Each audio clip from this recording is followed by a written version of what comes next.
So guys, बढ़ते हैं 5th episode की तरफ, जिसकी शुरुआत हमें 4th एपिसोड से ही दिखाई जाती है, जहां हमने देखा था कि उन मॉन्स्टर्स ने शेरिफ को यानी कि बॉयड को चॉइस दी थी कि वो तबिता को बचा ले या फिर रैंडल को, जिस कारण ना चाहते हुए भी बॉयड को एक चॉइस करनी पड़ी जो कि तबिता थी, क्योंकि उसके पास जैसे कि हमें पता है कि काफी सारी चीजों के आंसर्स हैं। और ना चाहते हुए बॉयड ने उनसे एम्बुलेंस की की लेकर तबिता को वहां से लेकर वो निकल गया और रैंडल को उस की के बदले उसने सेक्रीफाइस कर दिया। और अब जबकि उसने उन मॉन्स्टर के हाथों रैंडल को छोड़ दिया था तो उस पर वो मॉन्स्टर टूट पड़ते हैं, साथ ही उसे काफी इंजर्ड कर कॉलोनी हाउस के बाहर एम्बुलेंस पर छोड़ जाते हैं, जिसकी शुरुआत ही हमें 5th एपिसोड में दिखाई गई है, जहां हम देख पाते हैं कि रैंडल की हालत काफी खराब है, जिस कारण वो लोग उसे कॉलोनी हाउस में ले आते हैं ताकि उसकी इंजरीज को ठीक कर सके और वो शख्स अभी भी जिंदा है।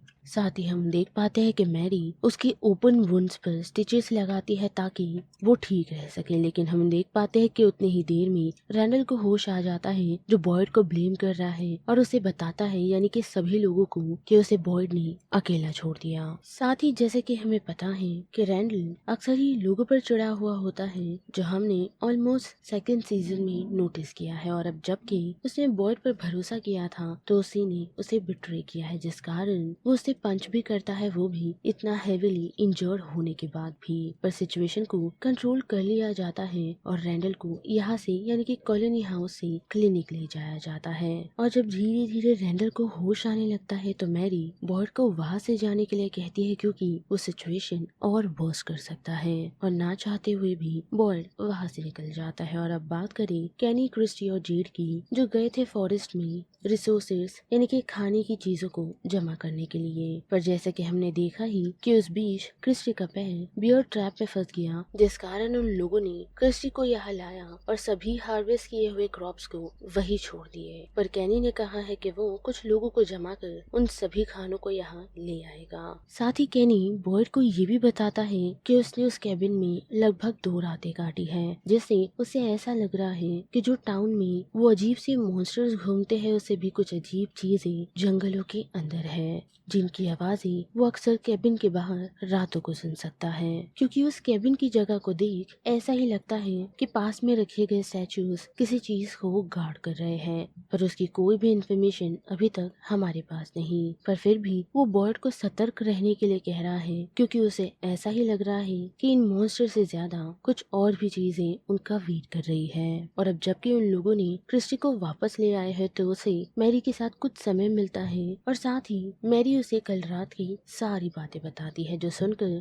क्रिस्टी उसे यही कहती है कि उसकी कोई भी गलती नहीं, क्योंकि उसे ऐसा लग रहा है कि निकी की मौत मैरी के कारण हुई है, जिसे वो प्रॉपरली क्योर नहीं कर पाई। पर अब फिलहाल वो रैंडल का ध्यान रख रही है, जिसने वहाँ से बॉयड को जाने के लिए कहा है। साथ ही इस टाउन में सभी लोग टाउन मीटिंग करने वाले हैं, क्योंकि तबिता के वापस फ्रॉम विले लौटने के कारण सभी लोग काफी शौक है, जिन सभी को किसी न किसी चीज का जवाब चाहिए। और जब तबिता उन सभी लोगों को उसकी सारी जर्नी के बारे में बताती है तो सभी लोग उसकी ये बात सुनकर काफी चिढ़ जाते हैं, मानो जैसे तबिता बाहर तो गई थी पर उसने कोई भी एफर्ट्स नहीं डाली उन सभी को यहाँ से निकालने के लिए, जिस कारण वो सभी लोग न सिर्फ तबिता पर चिढ़ते हैं बल्कि बॉयड पर भी। और साथ ही उन्हें उस बॉटल ट्री पर जाना है ताकि वो लोग यहाँ से सीधा अपने घर लौट सके। जिसके साथ साथ डील और फातिमा तबिता से ये जवाब मांगते हैं कि उसने पुलिस को इस बारे में क्यों नहीं बताया, जो डेफिनेटली तबिता के लिए इम्पॉसिबल था, क्योंकि कोई भी उस पर बिलीव नहीं करता।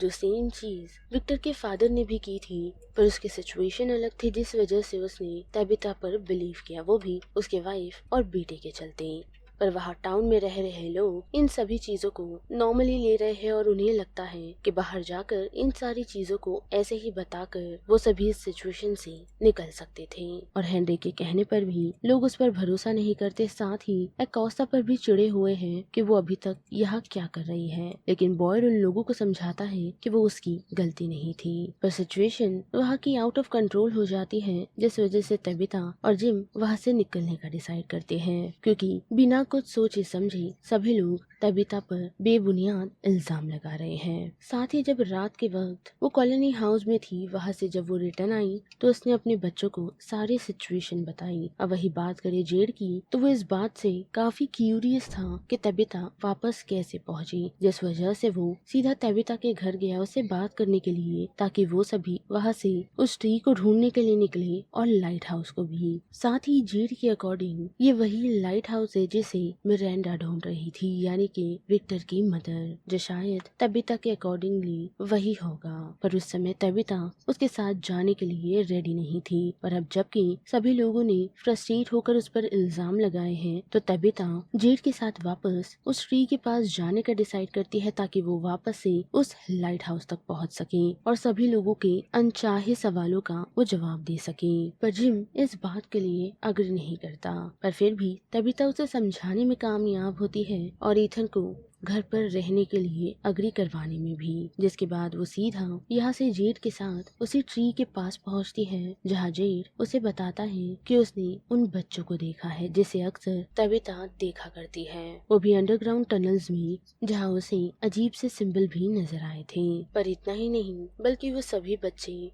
एक अजीब सा वर्ड बार बार दोहरा रहे थे जो अनकोई था। और अब जबकि वो लोग ट्री के पास पहुंचे हैं, तो उन लोगों को उस ट्री पर लटकी हुई बोतल से कुछ पेपर्स मिलते हैं, जिन्हें देखकर उन्हें ऐसा ही लग रहा है कि ये शायद डेट हो सकती है या फिर उनसे उन्हें किसी न किसी सवालों के जवाब मिल सकते हैं, जिस वजह से ही वो लोग उस ट्री में बने हुए होल के अंदर नहीं जाते, क्योंकि उन्हें अब सारी चीजों का जवाब चाहिए। पर वहाँ डीएलआर पहुँचता है और ट्री को देख उसके अंदर जाने का डिसीजन बना लेता है, जिसे रोकने की भी कोशिश वो लोग करते तो हैं, पर डील उन लोगों की बातों को सुनता नहीं और उस ट्री के अंदर चला जाता है। और अब बात करें विक्टर उसके फादर की, तो हम देख पाते हैं कि डोना को हेनरी की आइडेंटिटी के बारे में पता चलता है, जिस वजह से वो उससे बातचीत करने का डिसीजन बनाती है और उसे कंफर्ट फील करवाने की कोशिश करती है, क्योंकि काफी सालों बाद वो अपने बेटे से मिलने वाला है, जो चीज हर किसी के लिए आसान नहीं होती, क्योंकि हेनरी घबरा रहा है कि विक्टर उसके बारे में क्या सोचता होगा,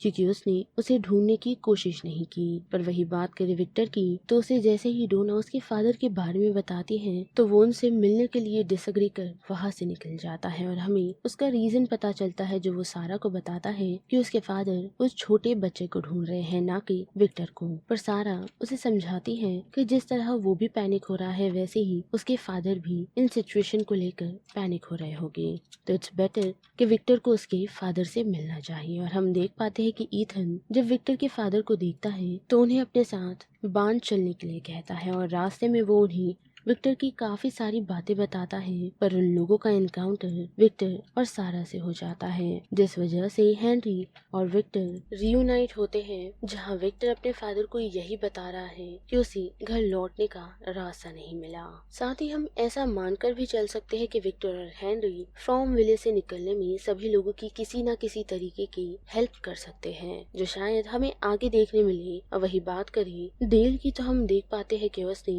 उस ट्री में जाने का डिसीजन बना लिया था, क्योंकि उसे एनी हाउ अपने घर लौटना है और लोगों की मदद करनी है।